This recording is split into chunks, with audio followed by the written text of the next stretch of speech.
Student स्वागत है आपका आपके नेक्स्ट लेक्चर में। प्रीवियस लेक्चर में आप लोगों के लिए मैंने क्वेश्चन नंबर 5 में 2 पार्ट होमवर्क दिए थे। जस्ट मैं आपको उनके आंसर, वहां पर हमने Q1 कैलकुलेट करके बताया था स्टूडेंट्स, और Q2 और Q3 मैंने होमवर्क दिया था। आपके लिए स्क्रीन पे दिया हुआ है मैंने होमवर्क। क्वेश्चन नंबर 5 जो था उसका आंसर है Q2 की वैल्यू 3 आती है और Q3 की वैल्यू 4। ये आपको वेरीफाई करना है, आपने कर लिया होगा ऐसा एक्सपेक्टेड है। क्वेश्चन नंबर 7, ये हमारी एक्सरसाइज 1.1 चल रही है students. The following is the data of pocket expenditure per week of 50 students in a class. It is known that the median of the distribution is ₹120। Find the missing frequencies. यहां पर आपको दो चीजें दी गई हैं। पहली चीज 50 स्टूडेंट्स के लिए हम बात करने वाले हैं, यानी टोटल फ्रीक्वेंसी 50 स्टूडेंट्स आनी चाहिए, और उनकी जो मीडियन की वैल्यू है, इस डेटा का मीडियन ये वहां पर ₹120 है। तो मुझे दो इंफॉर्मेशन दी गई हैं, इन दो इंफॉर्मेशन से मुझे तैयार करना है इस पर्टिकुलर पार्ट में दो मिसिंग फ्रीक्वेंसीज का पार्ट। देखो, एक मिसिंग फ्रीक्वेंसी 50 to 100 के लिए है और एक मिसिंग फ्रीक्वेंसी 150 to 200 के लिए, दोनों के लिए मुझे कैलकुलेशन करना है। ठीक है, सबसे पहले हमने दिए हुए डेटा से CF क्यूमुलेटिव फ्रीक्वेंसी बनानी है।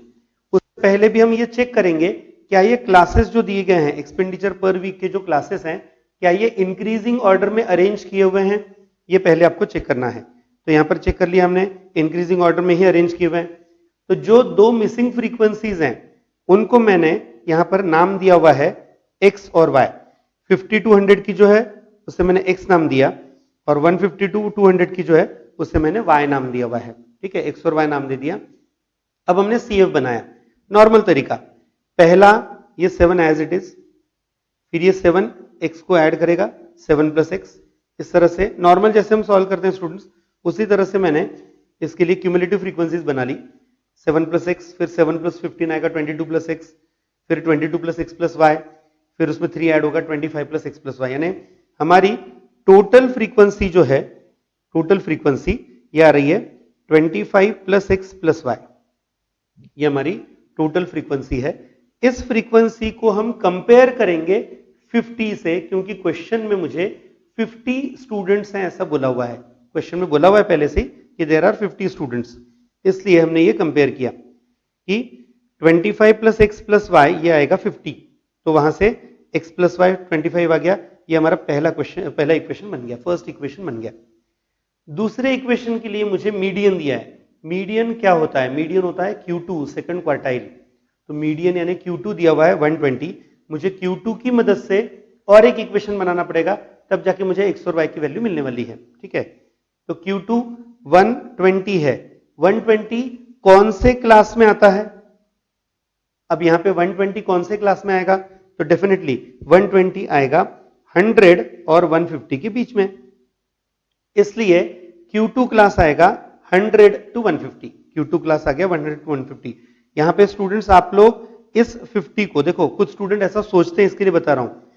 कुछ लोगों की तरफ से या कुछ स्टूडेंट्स की तरफ से सोचने का पार्ट ऐसा होता है कि अगर n की वैल्यू 50 है, वो इस हिसाब से जाते हैं। देखो, ये इस हिसाब से जाते हैं, वो बनेंगे सर ये 25 आया, चलो 25 देखो CF में कहां पे आ रहा है, तो आप चेक ही नहीं कर पाओगे क्योंकि आपके पास X और Y नहीं है, इसलिए आपको उस तरह से नहीं जाना है। ठीक है, यहां पर आपको किस मेथड से जाना पड़ेगा?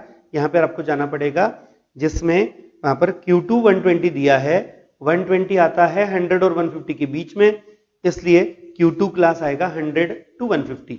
फिर हम पहले L बनाएंगे, नेक्स्ट आएगा L का कैलकुलेशन आएगा 100 + 100/2। क्योंकि L कैसे बनाते हैं? उस क्लास का जो हमारा मीडियन, वहां पे मीडियन क्लास है, Q2 क्लास है, उसका लोअर लिमिट और उसके ऊपर वाले क्लास का अपर लिमिट, उनका एवरेज। तो फिर L हट गया 100, फ्रीक्वेंसी उसकी खुद की है F15। ठीक है, फ्रीक्वेंसी है 15। CF कितना है? CF है 7 + X। और H की वैल्यू कैसे डिसाइड करते हैं? H की वैल्यू डिसाइड करते हैं इनके बीच का डिफरेंस, तो यह आएगा वहां पर 50। ठीक है, ये सब आ चुका है। फिर हम ये सब वैल्यू रखेंगे, हमने फॉर्मूला लिखा Q2 = L + H/F, ब्रैकेट में 2 × n/4 - CF। Q2 की वैल्यू 120, L की वैल्यू 100, H की value 50, F15, 2n/4 25 minus bracket में CF की वैल्यू 7 + X। तो सिंप्लीफाई किया, पहले तो ये 100 जो है, ये 100 यहां पे माइनस कर देंगे, 100 जो है ये हमने माइनस कर दिया, 20 हो गया। 50/15 को भी 5 से डिवाइड करके 10/3 कर लिया, और 25 माइनस 7 माइनस 6 तो आ जाएगा 18 माइनस 6। तो 18 माइनस 6 की वैल्यू आ गई यहां पर 6, यानी x की वैल्यू आई 12, और x अगर 12 है तो इक्वेशन नंबर 1 में पुटअप करो, 12 plus Y is equal to 25, तो y की वैल्यू आ गई 13। तो इस तरह से मिसिंग फ्रीक्वेंसीज आपको तैयार करनी थी स्टूडेंट्स इस पर्टिकुलर कैलकुलेशन में, और वो मिसिंग फ्रीक्वेंसीज जो हैं वो हमारी आ चुकी हैं। हमारा फाइनल आंसर आ गया, मिसिंग फ्रीक्वेंसीज आ रही हैं यहां पर 12 और 13।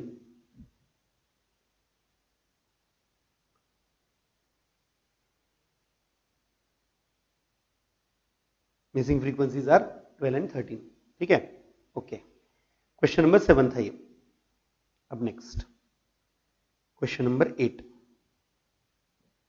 क्वेश्चन नंबर 8 में आपको दिया हुआ है एक डिस्ट्रीब्यूशन, 160 वर्कर्स का डिस्ट्रीब्यूशन है, लेकिन यहां पर जो क्लासेस हैं वो नहीं दिए हुए, उन्होंने जानबूझ के एक अलग चीज दी हुई है, तो आपको समझनी पड़ेगी पहले। तो जरा ये समझते हैं कि आपको यहां पे दिया क्या है, इंफॉर्मेशन क्या दी गई है। The following is the distribution of 160 workers according to the wages in a certain factory, लेकिन इंपॉर्टेंट पार्ट यहां पर मुझे वेजेस मोर देन दिया है और नंबर ऑफ वर्कर्स दिया है। इसका मतलब यहां पर पहला जो नंबर है, फर्स्ट नंबर जो है, जो 160 है, वो क्या रिप्रेजेंट करता है, उस फैक्ट्री में 8000 से ज्यादा अमाउंट मिलने वाले वर्कर्स, 8000 से ज्यादा इनकम होने वाले वर्कर्स, वेजेस होने वाले वर्कर्स कितने हैं, 160। 9000 से ज्यादा वाले 150, यानी ये एक्चुअल में क्यूमुलेटिव फ्रीक्वेंसी डिस्ट्रीब्यूशन है, ये हमारा नॉर्मल फ्रीक्वेंसी डिस्ट्रीब्यूशन नहीं है। मैं रिपीट करूंगा, ये हमारा नॉर्मल फ्रीक्वेंसी डिस्ट्रीब्यूशन नहीं है, ये क्यूमुलेटिव फ्रीक्वेंसी डिस्ट्रीब्यूशन है।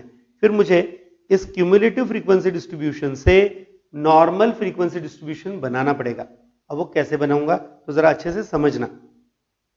यहां पर जस्ट आपको समझ में आने के लिए मैं ये पार्ट बता रहा हूं। जैसे वेजेस मोर देन 8000 है, गुड, तो इसका मतलब पहला क्लास ये आएगा 8000 टू 9000। यहां पर अगर मैं इसके क्लासेस बनाता हूं तो पहला क्लास आएगा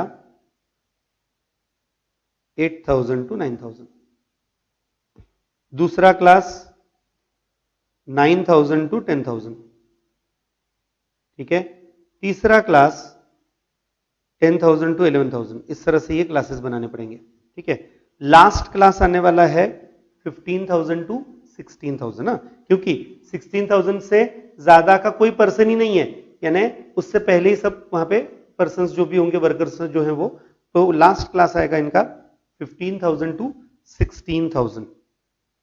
इस तरह से ये सब हमने क्लासेस बनाए, 11000 टू 12000,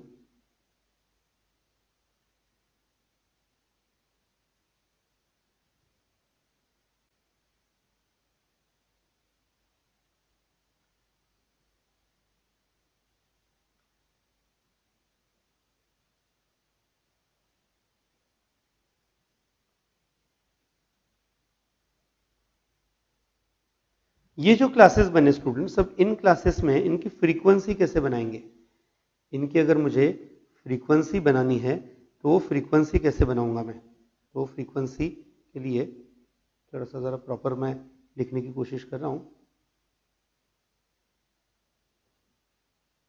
ओके, अब यहां पर फ्रीक्वेंसी कैसे बनाई जाएगी, तो फ्रीक्वेंसी के लिए पहली फ्रीक्वेंसी आएगी स्टूडेंट्स यहां पर 160 माइनस 155, यानी जो हमारा 8000 टू 9000 का क्लास है उसकी फ्रीक्वेंसी आएगी। यहां पे ये जो 8000 टू 9000 का क्लास है इसकी फ्रीक्वेंसी 160 माइनस 155 यानी 5, पहली फ्रीक्वेंसी 5। सेकंड फ्रीक्वेंसी 155 माइनस 137 18, फिर नेक्स्ट 137 माइनस 91 46, ठीक है। उसके बाद आपको ये समझ में आ रहा है कि मैं किस तरह से लिख रहा हूं, ये आपको इंपॉर्टेंट है समझना। 91 माइनस 57, 57 माइनस 23, 23 माइनस 10, 10 माइनस 1 और 1 माइनस 0। इस तरह से ये फ्रीक्वेंसीज आएंगे स्टूडेंट्स। ये जो फ्रीक्वेंसीज हैं वो इस तरह से आपको तैयार करनी पड़ेंगी, क्योंकि ये जो जो डेटा दिया था वो एक क्यूमुलेटिव फ्रीक्वेंसी डिस्ट्रीब्यूशन था। तो ये जो पूरा पार्ट है, ये जो मैंने अभी एक्सप्लेन किया, ये पहले बनाना पड़ेगा। और उसके बाद आपको पूछा है क्वेश्चन में, determine the values of all quartiles and interpret the results. तीनों क्वार्टाइल बनाने हैं, Q1, Q2, Q3। तो सबसे पहला टास्क तो मैंने बता दिया, फ्रीक्वेंसी डिस्ट्रीब्यूशन। आप लोगों के लिए पहले वो फ्रीक्वेंसी डिस्ट्रीब्यूशन बनाते हैं। ये देखो आपके लिए मैंने फ्रीक्वेंसी डिस्ट्रीब्यूशन बना के रखा है। यहां पर Q1, Q2, Q3 तीनों फाइंड करने हैं। फ्रीक्वेंसी डिस्ट्रीब्यूशन ऐसा आया, यहां पर ये 160 माइनस 155, फिर 155 माइनस 137, ऐसा करके हमने सी वहां पे एफ बनाया पहले। हाँ, ये एफ है। ये जो कॉलम है ये फ्रीक्वेंसी का कॉलम है। ये कॉलम बनाने के बाद फिर हम तैयार करेंगे सी एफ। अब आप बोलेंगे सर सी एफ तो दिया था ना, फिर वो क्यों नहीं यूज करे? वो मोर देन टाइप का क्यूमुलेटिव फ्रीक्वेंसी का पार्ट था। हमें कैलकुलेशन में लेस देन टाइप का क्यूमुलेटिव फ्रीक्वेंसी का पार्ट लगता है, इसलिए वो बनाना पड़ेगा। ठीक है, यहां पर ये नॉर्मल तरीके से पहली फ्रीक्वेंसी 5 सी एफ 5 था। 5 प्लस 18 23, 23 प्लस 46 69, 69 प्लस 34 103, ऐसा करते हुए पूरा हमने वहां पर 160 तक सीएफ बनाया। ये लेस देन टाइप का है। जो सीएफ हमने बनाया, ये जो हम सीएफ बनाते हैं ये लेस देन टाइप का होता है, ये याद रखना। जो आपको क्वेश्चन में दिया था वो मोर देन टाइप का था, वो हमारा वहां पे हमारी काम का नहीं था, हमारे लिए यूजफुल नहीं था। ओके, अब फ्रीक्वेंसी डिस्ट्रीब्यूशन से हमने सीएफ भी बना लिया है। Q1, Q2, Q3 बनाना है। ओके, तो सबसे पहले Q1 टोटल फ्रीक्वेंसी कितनी है? 160, कैपिटल N 160 है। तो सबसे पहले हम तैयार करेंगे n/4, 160/4, 1 टाइम्स n/4 ना। Q1 के लिए बनाना पड़ता है 1 टाइम्स n/4, 160/4 40। 40 CF में कहां पे आता है चेक कर लेते हैं। 40 यहां पर CF में कहां पे आता है? तो 40 आता है इन दोनों के बीच में। 40 आता है 23 और 69 के बीच में। ठीक है, उसमें से बड़ा नंबर 69, 69 के सामने का क्लास 10,000 टू 11,000, ये मेरा Q1 क्लास बन गया। ठीक है, तो Q1 क्लास आ गया 10,000 टू 11,000। देखो यहां हमने लिखा भी है Q1 क्लासेस 10,000 टू 11,000। ठीक है, फिर L की वैल्यू 10,000, F की वैल्यू उसकी खुद की फ्रीक्वेंसी कितनी है 46, उसके पहले के क्लास की CF कितनी है 23 और H कितना आएगा 1000। तो हमने ये सब वैल्यूज लिखी। उसके बाद वहां पर फॉर्मूला लिखा। हमारा Q1 का फॉर्मूला क्या है? L plus H upon F bracket में 1 times n/4 minus CF। L की वैल्यू 10,000, H की वैल्यू 1000, F की वैल्यू 46। 1 इंटू n/4 40 आया था, CF 23 आया है। 40 माइनस 23 17, 17 और ये जो 1000/46 है उसे 500/23 कर लिया। 17 इंटू 500 8500 डिवाइडेड बाई 23, ये डिवीजन करना पड़ेगा। मैंने आपके लिए अभी करके दिया हुआ है। यहाँ पर 369.57 आता है स्टूडेंट्स ये, और ये ऐड करेंगे 10,000 में, यानी हमारा Q1 आ गया। हमारे लिए Q1 का आंसर आ गया है,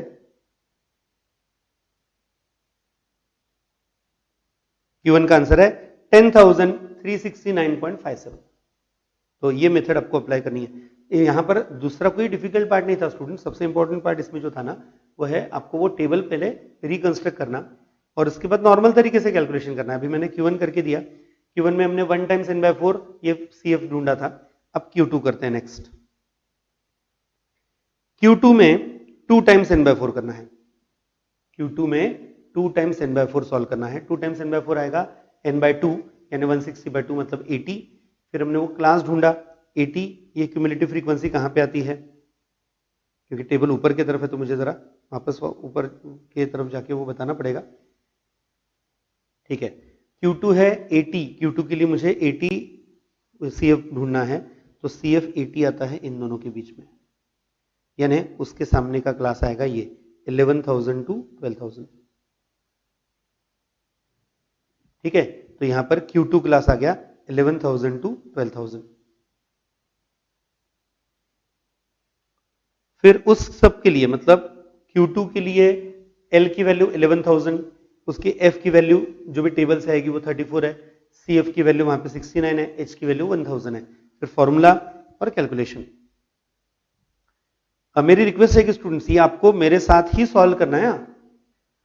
आप लोगों के लिए ये जो मैं करवा रहा हूं ये आपको मेरे साथ ही लिखते भी जाना है, सॉल्व करते जाना है। लिखना मतलब बेसिकली सॉल्व करना है और कंप्लीट भी करना है। वहां पर L की वैल्यू 11,000, H की वैल्यू 1000, F 34, 2n/4 80 आया था, CF है 69, 80 - 69 11 और वो 500/17 पहले से ही हमने कर लिया है।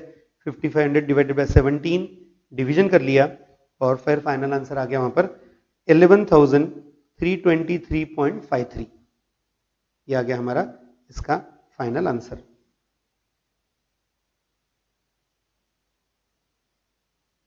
Q2 का आंसर आता है 11,323.53। ठीक है, बिल्कुल इसी तरह से Q3 भी बनाना है। सेम स्टूडेंट्स, मतलब कुछ खास अलग फर्क नहीं है। Q3 में 3n/4 करेंगे, n 160 है, 3 into n/4 यानी 3 into 160/4 120 आएगा। 120 कौन से क्लास में आता है वो ढूंढा तो वो आता है 12,000 to 13,000। L की वैल्यू 12,000, F की वैल्यू वहां पर 34, CF की वैल्यू 103, H 1000। ये टेबल से लिया हुआ है पूरा पार्ट। फॉर्मूला रखा, फॉर्मूला में सब वैल्यूज रखी, सिंप्लीफाई कर लिया तो 17 कट हो जाता है, 12,500 इसका आंसर आ रहा है। तो यहां पर हमारा जो आंसर है Q3 का वो आ गया 12,500। तीनों आ गए, Q1 Q2 Q3 तीनों बना लिए। इंपॉर्टेंट यहां पे जो दिया हुआ है क्वेश्चन में, इंटरप्रिट योर रिजल्ट। अब बेसिकली यहां पर आपने जो Q1 Q2 Q3 बनाए उससे आपको क्या समझ में आ रहा है वो बताना है। तो ये जस्ट लिख के बताना होता है स्टूडेंट्स, इसमें कुछ खास बहुत ज्यादा एनालिसिस वाला पार्ट नहीं है, बहुत ज्यादा सोचने वाला पार्ट नहीं है। आपको जस्ट ये लिख के बताना है कि ये सब चीजें जो आपने बनाई अभी Q1 Q2 Q3 उससे हमें क्या मिल रहा है। तो यहां पर एक एक करके समझ लेते हैं। Q1 आता है, वहां पे क्वेश्चन में आया मतलब आंसर सॉल्व कर रहे थे, आया था 10,369.57। तो इसका मतलब है 25% वर्कर्स ऐसे हैं जिनकी वेजेस वहां पर 10,369.57 से बिलो हैं। ठीक है, तो हमने लिख दिया, इंटरप्रिटेशन में लिखना था ये। Q1 है 10,369.57, तो इसका मतलब the wages of 25% workers are below 10,369.57। उसी तरह से Q2 है 11,323.53, so the wages of 50% workers are below 11,323.53। और Q3 है 12,500, तो उसके लिए भी वहां पे क्लियर हो गया, 75% वर्कर्स की वेजेस जो हैं वो 12,500 से कम है, या आप उल्टा भी बोल सकते हो 25% वर्कर्स की वेजेस 12,500 से ज्यादा है, मोर देन 12,500 है, ऐसा बोल सकते हैं। तो ये पूरा इंटरप्रिटेशन था स्टूडेंट्स। यहाँ पर जो भी मैंने पार्ट करवाया ये आप लोगों के लिए इंटरप्रेट करने के लिए बोला था, वो हमने बताया। इंटरप्रेट करने का बेसिक यहाँ पे दूसरा कोई मतलब नहीं है, सिर्फ ये लिख के बताना कि हमने जो अभी एनालिसिस किया, जो भी हमने कैलकुलेशन किया, उस कैलकुलेशन का मीनिंग क्या निकल रहा है, बस ये इतना इंटरप्रिटेशन का पार्ट था। ठीक है, ओके। अब नेक्स्ट क्वेश्चन नंबर 9 की तरफ जाते हैं। Question number 9, following is grouped data for duration of fixed deposits of 100 senior citizens from a certain bank. किसी सर्टेन बैंक से जो फिक्स डिपॉजिट्स हैं उनके डेज के बारे में डेटा है। 0 to 180 डेज का कोई फिक्स डिपॉजिट करता है, कोई 180 और 360 के बीच में, तो ऐसा उन्होंने डेटा दिया हुआ है। Calculate the limits of fix deposits of central 50% senior citizens. Central 50%, central 50% कौन से आते हैं तो आपके लिए बताया हुआ, देखो ये सेंट्रल 50% का यहां पर मतलब रहेगा Q1 और Q3। ठीक है, तो आपको पहले मतलब इस पर्टिकुलर कैलकुलेशन में हमें फाइंड क्या करना है, तो हमें फाइंड करना है Q1 और Q3, सॉरी Q1 और Q3 क्यों, तो वो भी एक्सप्लेन वापस एक बार कर देता हूं मैं। चलो वैसे बताया हुआ है मैंने, वापस बता देते हैं। अगर ये मेरा पूरा डेटा है, ठीक है, उस डेटा का ये 50% है, ये 25% है, ये 75% है, यहां पे है 25% और यहां पे है 75%। तो जो पूछा है क्वेश्चन में सेंट्रल 50%, तो सेंट्रल 50% मतलब बीच वाला 50%, तो बीच वाला 50% कहां से कहां तक आएगा, 25% से 75%। अच्छा 25% पे जो आता है उसे क्या नाम देते हैं, Q1, और 75% पे जो आता है उसे Q3। तो आपको Q1 और Q3 बनाने हैं, इसलिए हम Q1 Q3 बनाने वाले हैं, ठीक है, ओके। अब इसमें एक एक करके ये पार्ट सॉल्व करते हैं स्टूडेंट्स। आपको CF बनाना पड़ेगा पहले, ठीक है। पहली frequency 15, next 15 plus 20 35, 35 plus 25 60, 60 plus 30 90, 90 plus 10 100, यानी टोटल फ्रीक्वेंसी आ गई 100, ठीक है। अब कैपिटल N 100 आ चुका है, अब इससे मुझे Q1 और Q3 बनाने हैं, ठीक है। तो सॉल्व करते हैं नॉर्मल तरीका। यहां पर N है 100, 100 बाय 4 25, तो Q1 क्लास कौन सा आएगा चेक कर लेते हैं। 25 कहां पे आता है, तो यहां पर 25 आ रहा है इन दोनों के बीच में, देखो 25 इन दोनों के बीच में आएगा, तो हमारा Q1 क्लास आएगा ये। Q1 क्लास कितना आएगा, 180 to 360। सो Q1 क्लास लिख लेंगे यहां पर।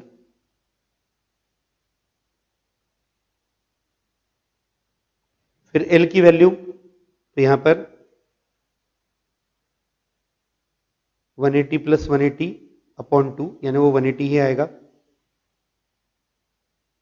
L की वैल्यू 180 आई। F कितना आएगा, 20, F 20 है यहां पर, और CF कितना आएगा, CF आएगा 15, ठीक है। और हाँ H कितना आएगा 180।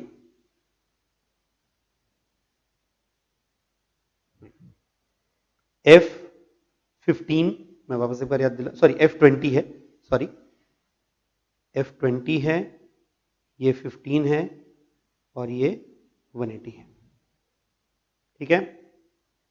पहला क्लास जो था 0 to 180, दूसरा क्लास 180 to 360, उसमें ये कैलकुलेशन था। हमने फॉर्मूला लिखा, अब इस फॉर्मूले में वैल्यूज रखते हैं। अच्छे से समझना, मैं जो कैलकुलेशन कर रहा हूं वो आपको अच्छे से समझना ही है।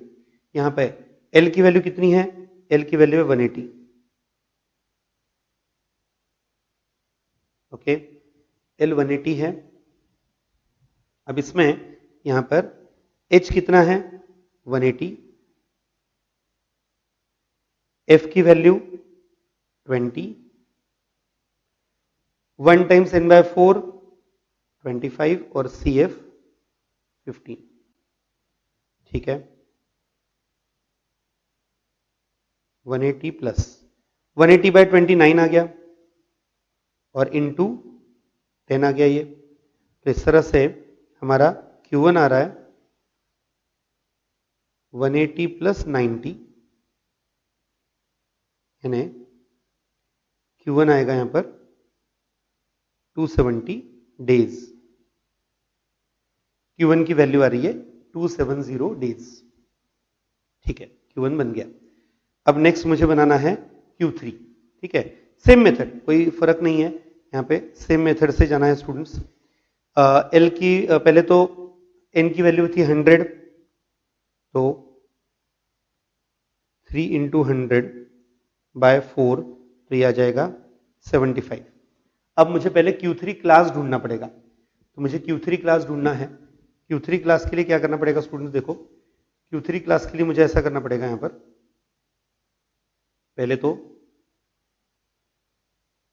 75 ये कहां पे आता है, तो 75 इन दोनों के बीच में, देखो यानी हमारा Q3 क्लास आएगा 540 से 720, Q3 क्लास आएगा 540 से 720।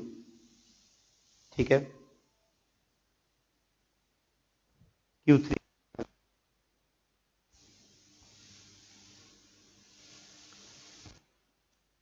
540 से 720। L की वैल्यू कैसे बनाएंगे?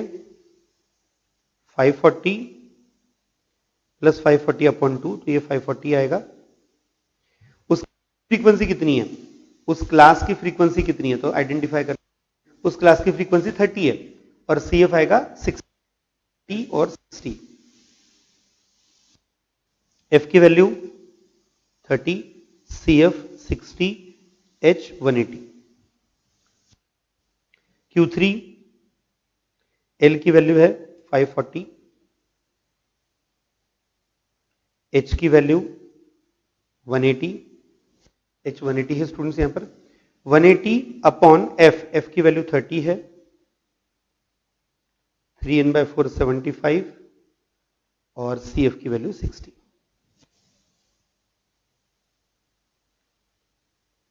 थर्टी से डिवाइड कर दिया, 6 आ गया और ये नंबर है 15। तो इस तरह से 540 प्लस 90 630 डेज। तो यहां पर Q1 और Q3 तैयार करने थे स्टूडेंट्स आपको। Q1 आता है, वहां पर Q1 की वैल्यू आई थी 270 डेज, Q3 आता है 630 डेज। तो एक जस्ट सेंटेंस अगर आपको वहां पे, क्योंकि क्वेश्चन में जो बोला है कि find the limits of central 50%, तो एक सेंटेंस इसके नीचे मेंशन कर देना, इसके नीचे आपको मेंशन करना पड़ेगा, the limits of central 50% are 270 days to 630 days, इस तरह से बोलना था यहां पर। Okay, next question number 10। Question number 10 में स्टूडेंट्स आपको मिसिंग फ्रीक्वेंसी फाइंड करनी है। सिंगल फ्रीक्वेंसी मिसिंग है, यहां पर ये फ्रीक्वेंसी मिसिंग है, ये फाइंड करनी है। और मीडियन के बारे में दिया है data, median of the distribution is 1504। Median का मतलब क्या होता है? Q2 दिया हुआ है। सबसे पहला पार्ट हमें CF बनाना पड़ता है और असेंडिंग ऑर्डर में है कि नहीं वो तो चेक करना ही है, वो चेक कर लिया। जो मिसिंग फ्रीक्वेंसी थी उसको मैंने अभी A नाम दिया हुआ है, यहां पर मिसिंग फ्रीक्वेंसी को मैंने A नाम दिया है, उससे हमने CF बना लिया। CF कैसे बनाएंगे? पहली फ्रीक्वेंसी 20, फिर 20 प्लस 43 63, 63 प्लस 100 163, 163 प्लस A, फिर 163 प्लस 23 186 प्लस A आ गया, फिर 186 प्लस 13 199 प्लस A, और फिर लास्ट मतलब टोटल फ्रीक्वेंसी आ गई 199 प्लस A। टोटल फ्रीक्वेंसी है 199 प्लस A। गिवन है मीडियन की वैल्यू 1504 है। 1504 ये नंबर दिए हुए डेटा के हिसाब से कौन से क्लास में आएगा? 1504 ये नंबर आता है 1350 टू 1550 के बीच में, यानी यहां पर हमारा Q2 क्लास मीडियन क्लास जो है वो आने वाला है ये, इट इज 1350 टू 1550। मैंने मेंशन किया हुआ देखो, Q2 क्लास इज 1350 टू 1550। अब उससे पहले हम तैयार करेंगे यहां पर 2n/4, तो पहले n तो दिया हुआ है, देखो n आ गया था हमारा, n की वैल्यू है 199 प्लस a, कैपिटल N की वैल्यू, तो 2n/4 बना लिया, 2 times 199 plus a divided by 4 आ गया। L की वैल्यू, अब बाकी सब चीजें इसी से बनाएंगे। जैसे L क्या आता है? L आता है उस क्लास का, हमारा जो Q2 क्लास है उसका लोअर लिमिट और उसके ऊपर वाले क्लास के अपर लिमिट का एवरेज, 1350 प्लस 1350/2, ये L आ गया। F की वैल्यू कितनी है? 100, CF की वैल्यू 63 और H की वैल्यू आएगी डिफरेंस बिटवीन 1350 एंड 1150 यानी 200। ठीक है, फिर फॉर्मूला लिखा, यहां पर इसमें हमें अब नेक्स्ट फॉर्मूला लिखना होगा। फॉर्मूले में Q2 की जगह लिखेंगे 1504, L की वैल्यू 1350, H 200, F 100, 2n/4 आएगा, 2 times 199 plus a upon 4, CF की वैल्यू 63 है। ठीक है, अब इसमें पहले तो ये 1350 जो है ये मैंने 1504 में से सब्ट्रैक्ट कर दिया, 1350 माइनस करेंगे तो 154 आ गया, 200 अपॉन 100 ये 2 आ जाएगा। ठीक है, H अपॉन F जो है वो, और इस 2 से यहां पर मैंने इस 4 को डिवाइड करके 2 कर लिया, तो ये 199 प्लस a अपॉन 2 माइनस 63 आ गया। अब इसे वो जो 2 है उसे ब्रैकेट को मल्टीप्लाई कर देते हैं, तो वो आ जाएगा 199 प्लस ए माइनस 126। सिंप्लीफाई किया तो हमें आंसर मिल रहा है, ए की वैल्यू आती है 81। यानी हमारा जो रिक्वायर्ड आंसर है 10th क्वेश्चन का, हमारा जो रिक्वायर्ड आंसर था, जो मिसिंग फ्रीक्वेंसी थी, वो फ्रीक्वेंसी आती है 81। ये 1552 1750 की मिसिंग फ्रीक्वेंसी थी, ये हमने बना ली यहां पर। इसका फाइनल आंसर आता है 81। ठीक है, तो स्टूडेंट्स ये आपको याद रखना है, इस तरह से ये पार्ट तैयार करना था। यहां पर मिसिंग फ्रीक्वेंसी का पार्ट था, बाकी कैलकुलेशन कुछ अलग नहीं था, सिर्फ आपको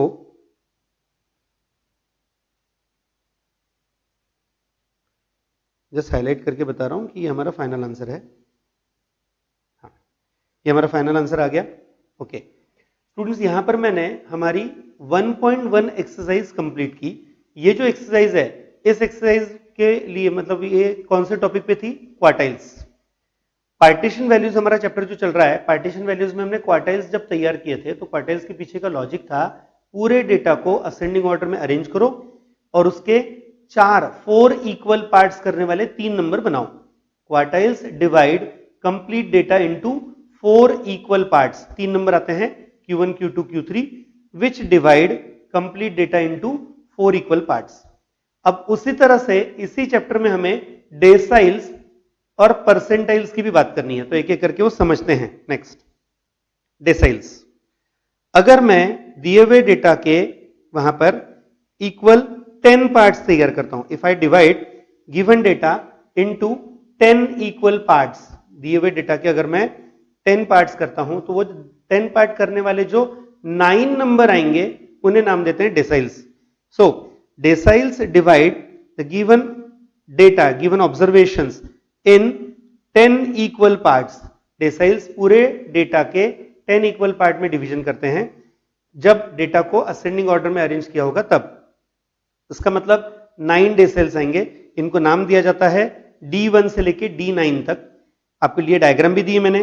पूरे डेटा को हमने वहां पर 10 पार्ट में डिवाइड किया तो 9 नंबर्स आए।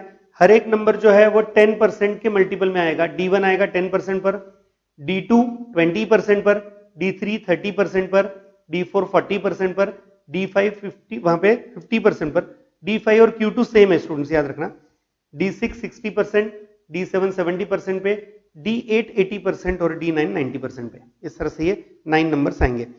कुछ बातें आपको याद रखनी है, वो मैंने नेक्स्ट दी हुई है, देखो।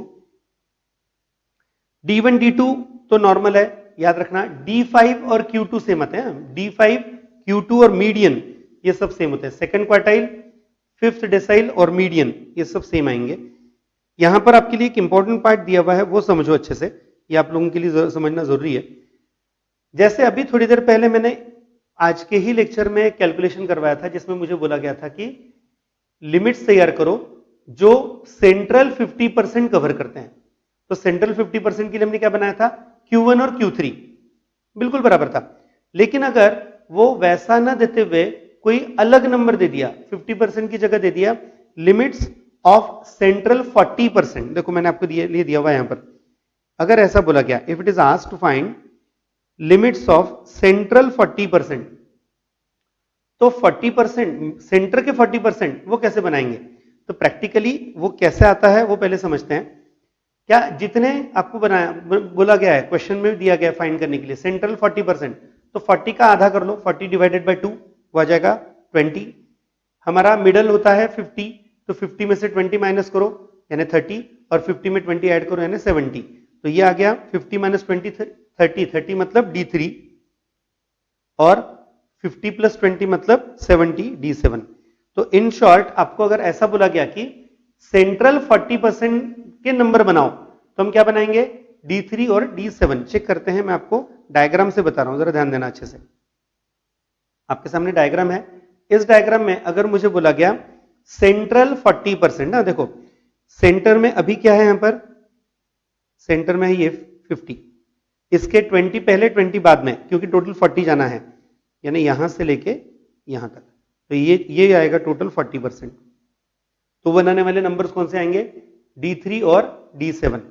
सपोज अगर इसकी जगह मुझे क्वेश्चन में दिया जाता central 60%, 60, central 60%, 60 divided by 2 30, 50 minus 30 20, 50 plus 30 80, यानी उस सिचुएशन में मुझे बनाना पड़ता यहां से, उस सिचुएशन में हम कहां से कहां तक बनाते थे, D2 से लेके तो D8 तक, ये सेंट्रल 60% आएंगे बराबर। तो आपको कितना मतलब कौन सा नंबर पूछा है उसके हिसाब से आपको ये डिसीजन लेना है। तो मैं आप लोगों के लिए मैंने एक फॉर्मूले की तरह भी दिया हुआ है, देखो ये, if it is asked to find limits of central K%, limits of central K%, then find K/2।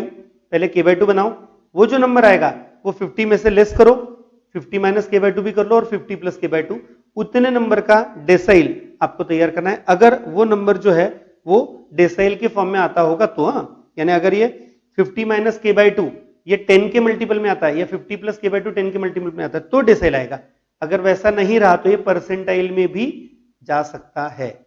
ठीक है, ओके, नेक्स्ट क्वेश्चन है अगला, डेसाइल फाइंड कैसे करना।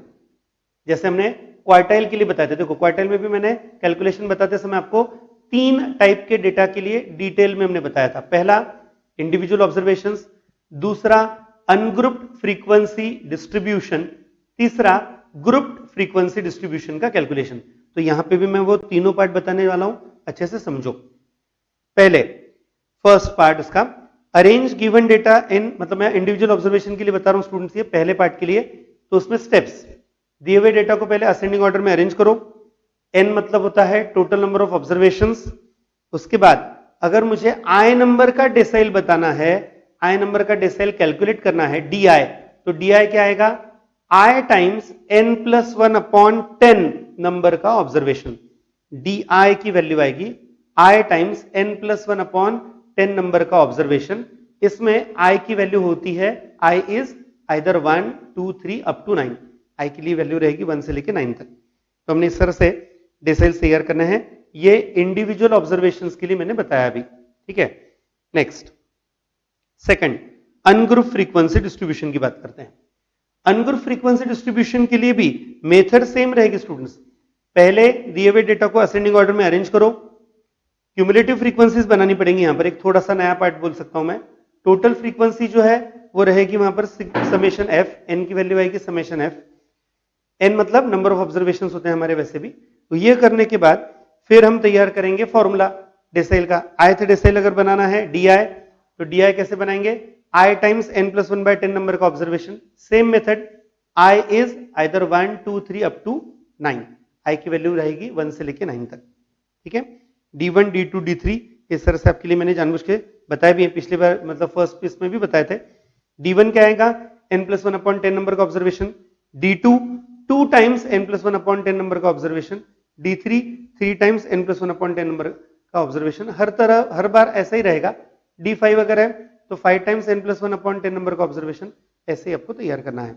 ये था अगर अनग्रुप्ड फ्रीक्वेंसी डिस्ट्रीब्यूशन आता है तो उसके लिए।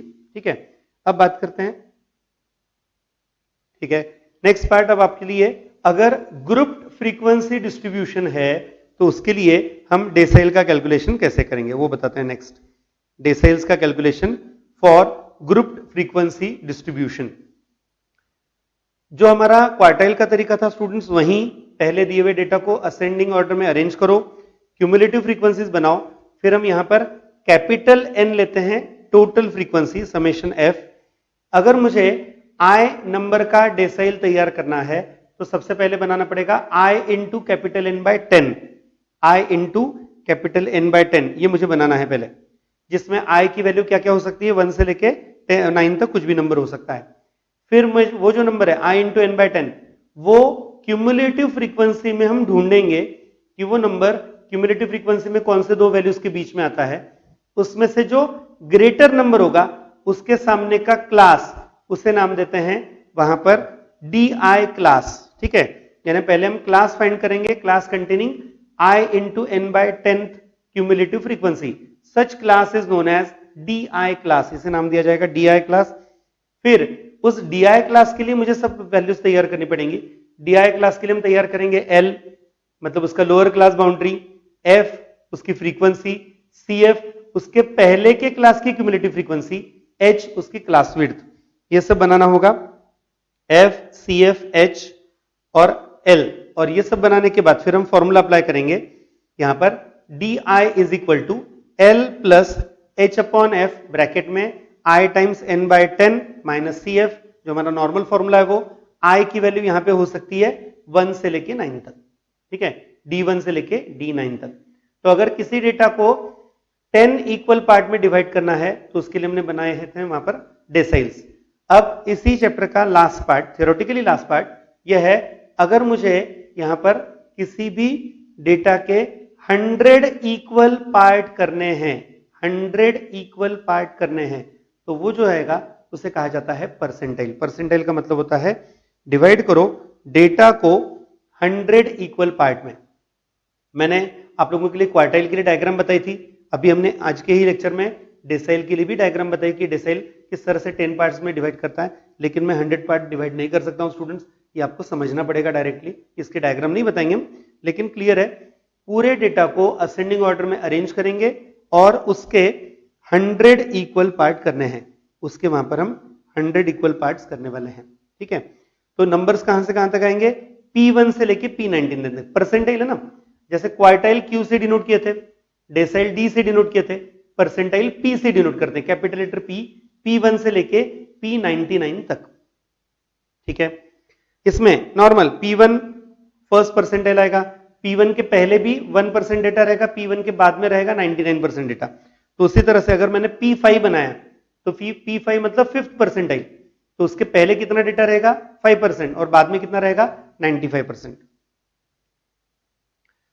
यहां पर भी अगर मुझे वहां पर P50 पूछा गया स्टूडेंट्स, P50 P50 का मतलब क्या आएगा, P50 50th percentile, 50th percentile मतलब Q2 D5 मीडियन सब सेम आते हैं, P50 Q2 D5 और मीडियन ये सब सेम आते हैं।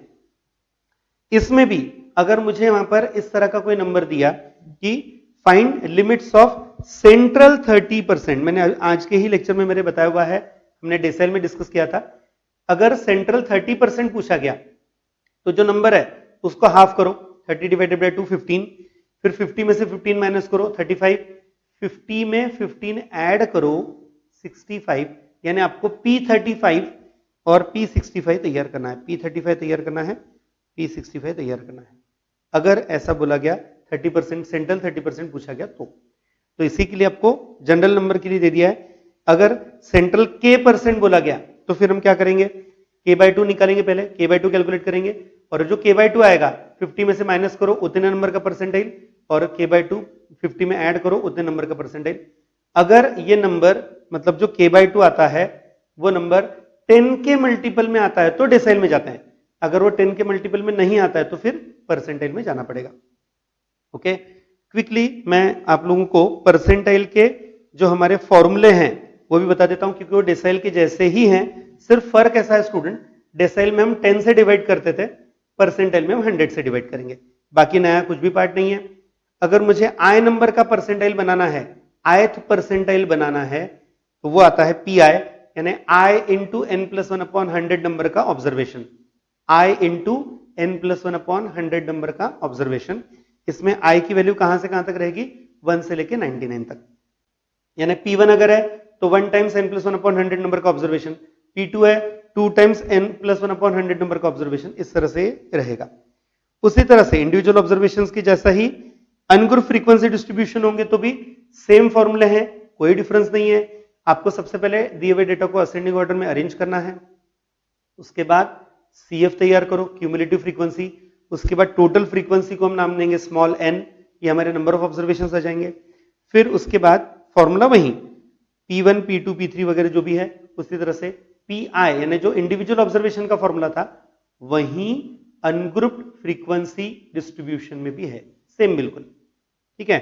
और उसके बाद अब तीसरा, अगर ग्रुप फ्रीक्वेंसी डिस्ट्रीब्यूशन है तो क्या करेंगे, तो उसमें भी पहले दिए हुए डेटा को असेंडिंग ऑर्डर में अरेंज करो, असेंडिंग ऑर्डर में अरेंज करने के बाद क्यूमुलेटिव फ्रीक्वेंसीज बनाओ, CF बनाने के बाद अगर मुझे I नंबर का परसेंटाइल बनाना है तो I इंटू n/100 फाइंड करना पड़ेगा।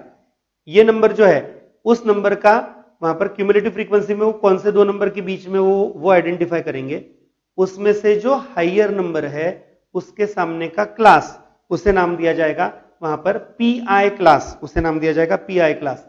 एक बार पी आई क्लास डिसाइड हो जाए कि फिर हम उसके लिए L F C F H बनाएंगे और फिर हमारा नॉर्मल जो फॉर्मूला है वो वहां पे अप्लाई किया जाएगा। P I is L plus H upon F bracket में I times capital N by 100 minus C F. यहाँ पे आई की वैल्यू रहेगी 1 से लेके 99 तक, क्योंकि हम परसेंटाइल की बात कर रहे हैं। तो स्टूडेंट्स आज के मेरे इस डिस्कशन में मैंने हमारे एक्सरसाइज 1.1 के जो रिमेनिंग क्वेश्चंस थे वो हमने कंप्लीट किए 7, 8, 9, 10। उसके बाद आप लोगों के लिए डेसाइल, उसका एक्सप्लेनेशन और उसके फॉर्मूले बताए पूरा किस तरह से कैलकुलेशन करना है वो, और परसेंटाइल उसका डेफिनेशन का पार्ट और कैलकुलेशन बताया।